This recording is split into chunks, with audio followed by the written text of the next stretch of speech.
হে everyone, সকলকে জানাই শিবরাত্রির অনেক অনেক শুভেচ্ছা। আশা করছি সবার শিবরাত্রি খুব ভালো কেটেছে।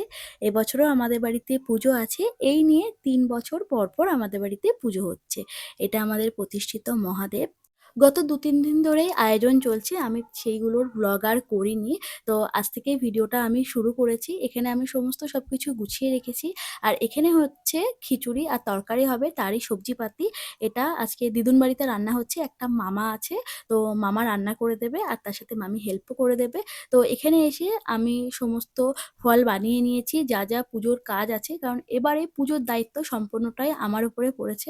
আমি ছোট থেকেই না প্রত্যেকবার মন্দিরে যাই এবং মন্দিরে গিয়েই পুজো দিই, কিন্তু এইবার সমস্ত যেহেতু দায়িত্ব আমার পরে পড়েছে, তো ওই জন্যে আমি ভাবলাম যে আগে এদিকটা সামলে নিই, কারণ বাড়ির ঠাকুরকে অসন্তুষ্ট রেখে তো আর আমি মন্দিরে যেতে পারি না।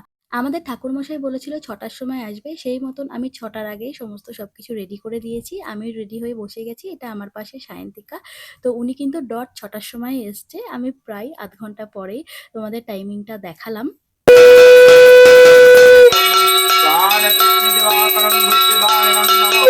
এখন আমরা সকলেই বসে গেছি অঞ্জলি দিতে। তো ঠাকুরমশাই বলল আগে অঞ্জলিটা হয়ে যাক, তারপরেই বাবার মাথায় জল ঢালবো এবং অভিষেক করাবো। তো ফার্স্টে আমরা অঞ্জলিটা দিয়ে নিয়েছি। এখন বাবার মাথায় জল ঢালছে সীমা মাসি। তো সীমা মাসি এবার ফার্স্ট টাইম মনে হয় উপোস করেছে। আমরা তো সকলে বলে বলে দিচ্ছিলাম। মাসি ১ প্রহরই করেছে আর আমি আর সায়ন্তিকা ৪ প্রহরই করেছি। আমি প্রত্যেকবার ৪ প্রহরই করি। তো ঠাকুরমশাই সেই মতন আমাকে নিয়ম বুঝিয়ে দিয়ে গেছিল। আমি ভেবেছিলাম যে যদি আমার শরীরে দেয় তারপরে আমি মন্দিরে যাব, কিন্তু শেষমেশ আমার আর মন্দিরে যাওয়া হয়ে ওঠেনি, কারণ বাড়ির সবকিছু সামলে এদিকে পুজো সামলে তারপরে লোককেও প্রসাদ দিতে হতো। তো তারপরে আমি আর মন্দিরে যেতে পারিনি।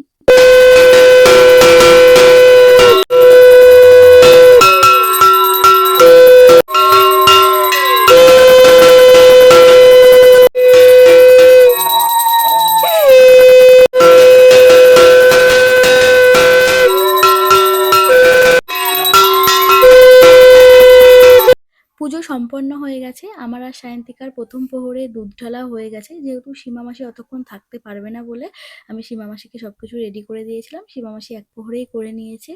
আর এইবার খুব করে দিদুনকে মিস করছিলাম, কারণ দিদুন আর আমাদের মধ্যে নেই। আমাদের পাড়াতে যে মন্দিরটা আছে সেই মন্দিরে এবার ১ম বার শিবরাত্রি পালন হচ্ছে। তো আমি সেখানেও বাবাকে দর্শন করতে গেছিলাম। বাড়ি এসে সকলকে প্রসাদ দিতে শুরু করে দিই। এইবার সকলের জন্য করা হয়েছিল খিচুড়ি আর তরকারি। সকলে খিচুড়ির খুব প্রশংসা করেছে। তো প্রসাদ দিতে দিতে তো ২য় প্রহর শুরু হয়ে গেছিল। ২য় প্রহর সেরে আবার সকলকে প্রসাদ দিয়ে দিই।